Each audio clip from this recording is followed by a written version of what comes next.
Welcome. What you're about to hear is not the sanitized version of World War II they taught you in school. This is the real story, filled with secrets, conspiracies, and truth that governments have hidden for decades. You think you know this war? Think again. Prepare to discover the shocking reality behind humanity's darkest conflict. The story you think you know about World War II begins in 1919 with the Treaty of Versailles. But here's what they don't teach in textbooks.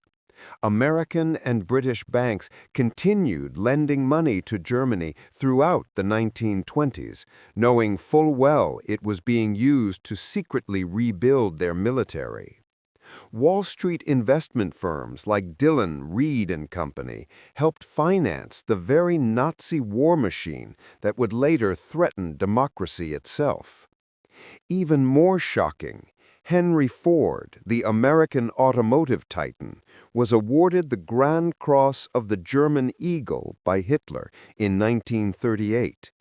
His factories in Germany produced military vehicles for the Wehrmacht throughout the war. IBM's punch card technology was used to organize the Holocaust with terrifying efficiency. The line between Allied heroes and Nazi collaborators was far murkier than history books admit. But here's the real bombshell. Hitler's rise to power wasn't just about charisma and German resentment. Recently declassified documents reveal that powerful industrialists, both German and foreign, secretly funded the Nazi Party because they feared communism more than fascism. They saw Hitler as a buffer against Soviet expansion. They made a deal with the devil, and the world paid the price. Before the war even started, Nazi scientists were already developing revolutionary weapons technology. In 1938, German physicists Otto Hahn and Fritz Strassmann achieved nuclear fission. If Hitler had prioritized atomic research instead of dismissing it as Jewish physics, Nazi Germany could have developed nuclear weapons first. The world came far closer to a Nazi atomic bomb than most people realize. The policy of appeasement wasn't just naive optimism. It was deliberate deception. British intelligence knew Hitler was planning massive expansion, but Prime Minister Chamberlain suppressed these reports. Why? Some historians now believe Chamberlain was buying time for Britain to rearm, while publicly playing the peacemaker. Others suggest darker motives, that elements within the British establishment actually sympathized with Hitler's anti-communist stance. September 1, 1939, Germany invades Poland. But here's the conspiracy that changed everything. Just weeks earlier, Nazi Germany and Soviet Russia, supposed mortal enemies, signed a secret protocol to the Molotov-Ribbentrop Pact. This wasn't just a non-aggression treaty. It was a criminal agreement to carve up Eastern Europe between two totalitarian empires. Even more disturbing, while Britain and France declare war on Germany for invading Poland, they did absolutely nothing when the Soviet Union invaded Poland from the east just 16 days later. Why the double standard? Because Western leaders knew they might need Stalin later. Poland was betrayed before the war even truly began. Here's a mystery that remains unsolved to this day. In May 1941, Rudolf Hess, Hitler's deputy, flew solo to Scotland on a bizarre peace mission. Official history says he was acting alone, a madman on a rogue mission.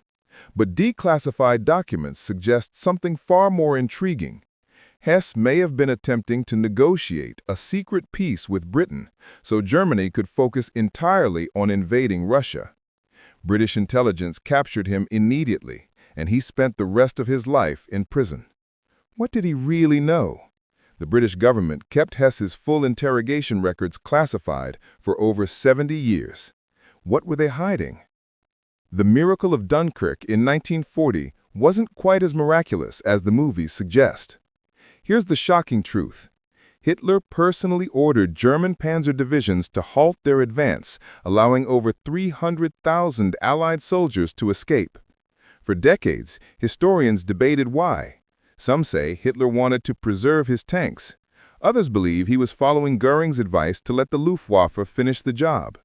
But recently uncovered evidence suggests a darker possibility. Hitler may have deliberately let the British escape, hoping Churchill would sue for peace. When Britain refused, Hitler realized he had made a catastrophic error. Winston Churchill is remembered as democracy's savior, but his secrets would shock the world. British code breakers at Bletchley Park had cracked the German Enigma code by 1940, giving Churchill advanced knowledge of German plans. But here's the horrifying moral dilemma. Churchill sometimes let German attacks succeed to protect the ultra-secret. In November 1940, British intelligence intercepted German plans to bomb Coventry. Churchill faced an impossible choice: evacuate the city and risk revealing that Britain had broken Enigma, or let the attack happen. He chose the latter. Over 500 civilians died, but the secret remained safe. Was this strategic genius or cold-blooded calculation? History remains divided. Churchill ordered one of the war's most controversial attacks that most people never learn about. In July 1940, he commanded British forces to attack the French fleet at Mers el-Kabir in Algeria, killing nearly 1,300 French sailors, their former allies. Why? Churchill feared these ships might fall into German hands after France surrendered. The attack nearly drove Vichy France to declare war on Britain. It was a brutal calculation that proved Churchill would do absolutely anything to win. During the darkest days of the Blitz, Churchill's government secretly prepared stay-behind resistance networks in case of German invasion. They trained civilians in assassination techniques, sabotage, and guerrilla warfare. Weapons caches were hidden across the British countryside.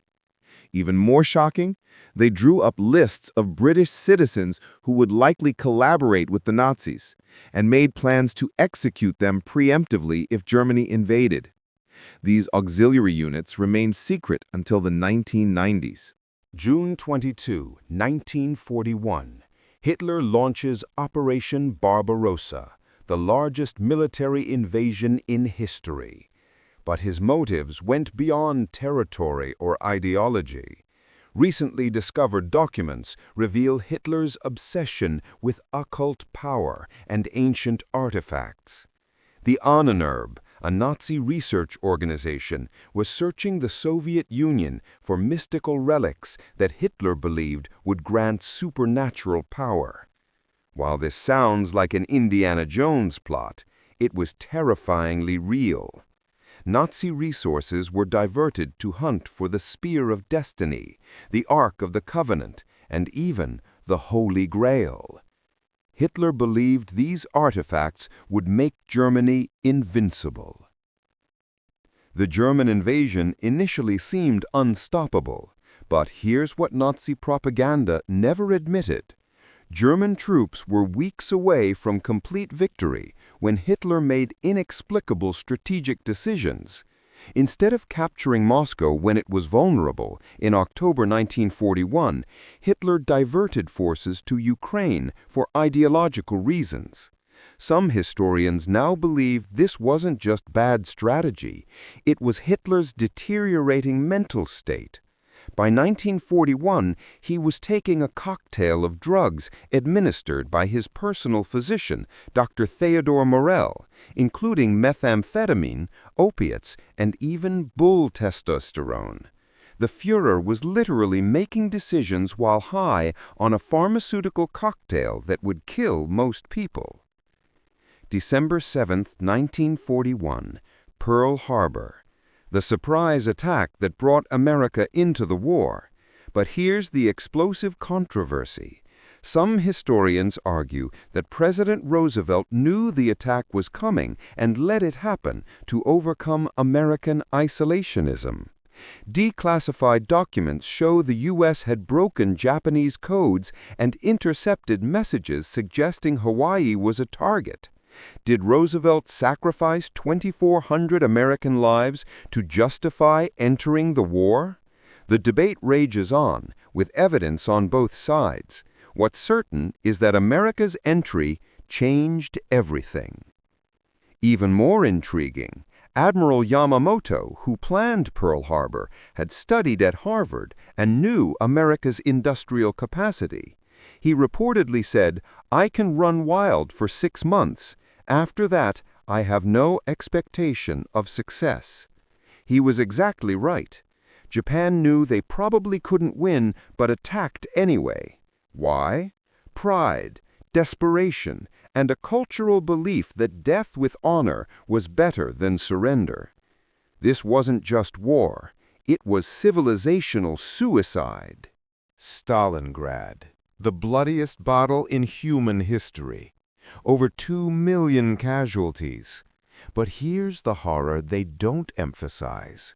Stalin's Order Number 227, not one step back, meant Soviet soldiers faced death either way. NKVD blocking detachments were positioned behind Soviet lines with machine guns, ordered to shoot any soldier who retreated. Soviet troops were literally trapped between German guns in front and Soviet guns behind. This wasn't just warfare, it was state-sanctioned murder of your own soldiers. Even darker, both sides used penal battalions, soldiers convicted of crimes who were forced into suicidal missions to redeem themselves. These men were sent to clear minefields by walking through them, absorb enemy fire to reveal positions, and lead hopeless assaults. The Soviet Strafbats and German Strafbataillone were death sentences disguised as military units. While battles raged, both sides raced to develop wonder weapons. The Nazis were far more advanced than most people realize. They developed the first operational jet fighter, Me-262, the first ballistic missile, V-2 rocket, infrared night vision, and were working on guided missiles and even crude stealth technology. If the war had lasted another year, these weapons might have changed the outcome. But here's the terrifying part. Nazi scientists were also developing chemical weapons far more deadly than anything used in WW1. Nerve agents like taboon and sarin could kill thousands in minutes. Hitler never used them on the battlefield, and historians still debate why. Some say he feared retaliation, he'd been gassed in WW1. Others believe his generals convinced him it was too risky. We came shockingly close to chemical warfare that would have made the Holocaust look like a preview.